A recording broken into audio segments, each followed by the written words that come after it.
حضرت شیخ سعدی رحمۃ اللہ علیہ بیان فرماتے ہیں کہ ایک کورائی ترک پہلوان جو کشتی کا ماہر تھا اور کشتی کے 360 داؤ پیچ جانتا تھا اور ہر کشتی نئے داؤ پیچ کے ساتھ لڑتا تھا، اسے ایک غلام علی نامی شاگرد ایسا مل گیا جو اسے پسند آ گیا اور اس نے اسے ایک داؤ کے علاوہ تمام داؤ سکھا دیے۔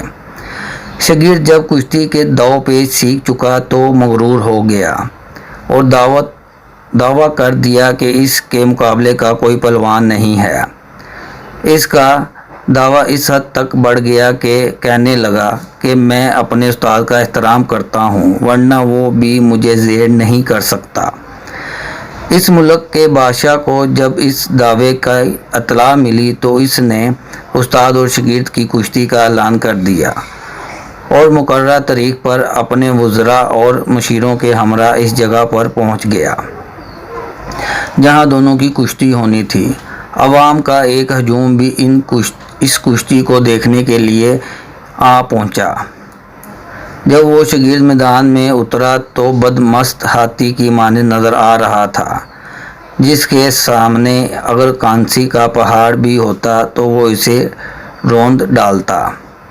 استاد نے جب اپنے شاگرد کو دیکھا تو سمجھ گیا کہ اسے طاقت سے ہرانا اس کے بس کی بات نہیں، چنانچہ اس نے وہ داؤ جو باقی تھا وہ آزمایا اور کچھ ہی دیر میں اسے زمین پر پٹک دیا۔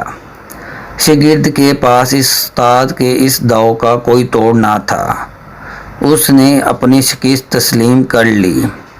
بادشاہ نے استاد کو انعام و کرام سے نوازا اور شاگرد کی ملامت کی کہ تو نے اپنے استاد کی احترام کو بھی ملوث نہ رکھا، تجھے شرم نہ آئی کہ تو نے اپنے استاد کی برابری کرتا ہے۔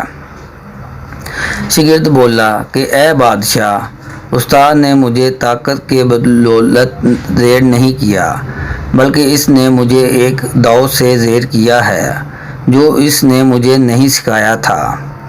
استاد بولا کہ وہ ایک داؤ میں نے آج کے دن کے لیے بچا رکھا تھا، اور داناؤں کا قول ہے کہ دوست کو ہرگز اتنی تقویت نہ پہنچاؤ کہ جب وہ تمہارا دشمن بن جائے تو تم پر حاوی ہو جائے۔ ایک شخص نے اپنے شاگرد کی بے وفائی دیکھی تو کہا کہ یا تو اس دنیا میں وفا موجود ہی نہیں یا اس دور میں کوئی وفا کرنا پسند نہیں کرتا۔ جس نے بھی مجھ سے تیر اندازی سیکھی بالآخر اس نے مجھے ہی نشانہ بنا ڈالا۔ شیخ سعدی رحمۃ اللہ علیہ فرماتے ہیں کہ یاد رکھو کہ استاد کے احترام کو ملحوظ خاطر رکھو، کبھی بڑا بول نہ بولو کہ غرور کا سر ہمیشہ نیچا ہوتا ہے۔ حکایات شیخ سعدی رحمۃ اللہ علیہ۔